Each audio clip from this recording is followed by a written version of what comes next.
Maine Mendoza nagsalita na sa totoong relasyon nila ni Juancho Trevino.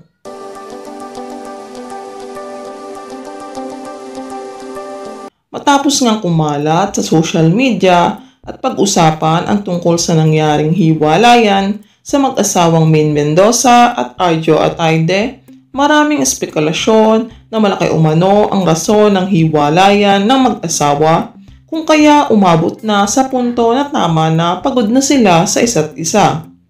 Samantala, matapos nga ang nangyaring hiwalayan ng mag-asawa, usap-usapan ngayon na di umano'y nagpaparamdam umano ang aktor na si Juancho Trevino sa TV host actress na si Maine Mendoza. Ito ay matapos nga na mabalitaan ang nangyaring hiwalayan sa mag-asawang Maine at Arjo. Matatandaang nakatrabaho ni Maine si Juancho sa Destined to be Yours na pinagbibidahan ni Maine Mendoza at Alden Richards na ginampanan nila sa drama series na GMA7.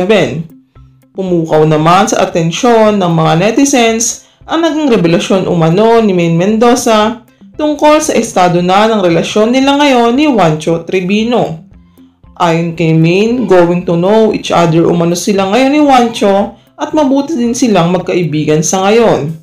Hindi pa man umano siya totally healed, ngunit masasabi umano niyang mabuting tao si Juancho at inaalagaan umano siya nito at tinuturing na parang isang prinsesa.